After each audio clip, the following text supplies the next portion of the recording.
demokrasi itu sendiri kurang demokratis, maka akan terjadi suatu hasil juga yang kita tidak harapkan. Nah, karena itulah maka apa yang terjadi pada dewasa ini tentu kita harus perbaiki. Ini dapat kita lihat pada hari-hari ini. Kenapa masalah Habib Rizik begitu hebat permasalahannya sehingga polisi, tentara turun tangan? Sepertinya kita menghadapi sesuatu yang goncang yang ada. Kenapa itu terjadi?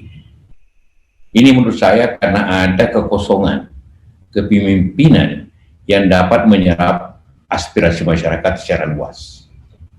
Adanya kekosongan itu, begitu ada pemimpin yang karismatik, katakanlah karismatik begitu, atau ada yang berani memberikan alternatif, maka orang mendukungnya. Ini suatu, jadi sebut masalah Habib Rizik itu adalah sesuatu indikator bahwa ada proses yang perlu diperbaiki dalam sistem demokrasi kita. Kenapa ratusan ribu orang itu begitu?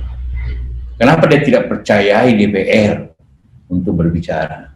Kenapa tidak dipercaya partai-partai, khususnya partai Islam, untuk mewakili masyarakat itu? Kenapa masyarakat memilih Habib Rizik untuk menyuarakan dia punya aspirasi?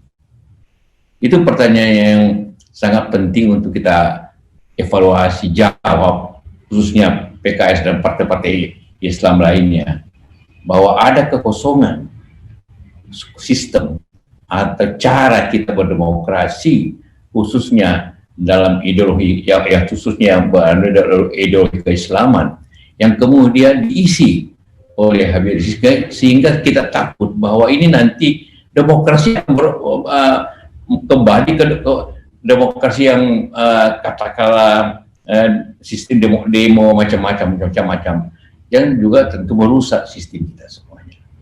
Inilah suatu evaluasi yang kita harus berikan, kita harus pelajari, bahwa kita bicara tentang kegagalan demokrasi zamannya terpimpin, kegagalan demokrasi dalam demokrasi Pancasila sehingga kembali menjadi reform, itu di samping masalah ekonomi, juga masalah proses yang harus kita perbaiki pada dewasa ini, sehingga jangan kita kembali lagi ke demokrasi jalanan. Jadi partisipasi masyarakat itu bukan mendukung apa yang dipilihnya, tapi memilih jalannya sendiri menjadi demokrasi jalanan lagi, seperti yang terjadi pada reformasi ataupun pada tahun 66. Ini bisa kembali apabila wakil-wakil yang dipilihnya tidak memperhatikan aspirasi seperti itu, karena memang mungkin yang dipilihnya itu tidak dipilih secara langsung demokratis di TPS, tapi bukan orang yang tepat karena tidak mempunyai suatu kelebihan-kelebihan material, sehingga terjadilah seperti ini.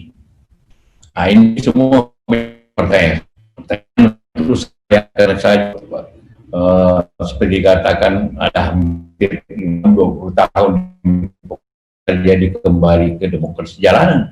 Padahal jadi karena itulah maka ada sesuatu hal yang harus kita perbaiki di sini letaknya, sehingga tidak menimbulkan masalah baru di belakang hari, tidak menimbulkan bahwa itu rakyat ingin mengambil kembali haknya yang telah diberikannya secara demokrasi lewat pemilu, lewat pilkada dan sebagainya. Aspirasi inilah kita harus dengar. Aspirasi inilah yang kita para pemimpin harus mengetahui tentang masalah-masalah yang timbul di situ. Jadi kita membuat lubang kekosongan dan diisi dengan demokrasi jalanan lagi, ini menimbulkan masalah baru dan akan menghambat nanti kepada pembangunan ekonomi, pembangunan ini. Kenapa masyarakat kita tidak disiplin? Kenapa masalah COVID ini tetap berjalan? Karena ketidakdisiplinan. Kenapa tidak disiplin? Ada suatu masalah wibawa kita semua ke masyarakat yang mungkin tidak memberi contoh yang baik. Karena itulah maka kalau oleh rakyat untuk rakyat tidak terjadi, dari rakyat oleh rakyat, darinya iya, tapi oleh rakyat yang mewakilinya tidak menjalankan suatu keinginan daripada aspirasi masyarakat. Nah, hal-hal ini terjadi di banyak negara juga. Terjadi di Inggris, terjadi di Thailand, terjadi di banyak negara di Amerika Selatan yang demokrasi yang berjalan sangat formalistik, itu diakui formalistiknya, tetapi prosedur dan hasilnya tidak sesuai. Dan itulah maka dalam hal inilah tentu saya kira Partai Islam, khususnya PKS, yang selalu membawakan suara umat secara baik, samping suara bangsa, samping tentunya juga jangan terambil kembali oleh demokrasi jalanan. Karena itu orang ingin menyuarakan diri sendiri. Ini hal yang tentu kita evaluasi dalam hal-hal yang penting ini. Mudah-mudahan Munas kelima PKS dapat memberikan atensi yang kuat, mengevaluasi bukan hanya bagaimana menang di pilkada, bukan hanya menang itu, tapi bagaimana prosesnya berjalan dengan baik dan bagaimana dapat mewakili suara rakyat dengan betul sehingga tidak terjadi lagi kembali demokrasi jalanan seperti kemungkinan bisa terjadi kalau kita lihat nuansanya yang terjadi dalam beberapa hari terakhir ini. Itu harapan saya. Terima kasih Pak Syaihu atas kesempatan ini untuk Assalamualaikum warahmatullahi wabarakatuh. Waalaikumsalam warahmatullahi wabarakatuh.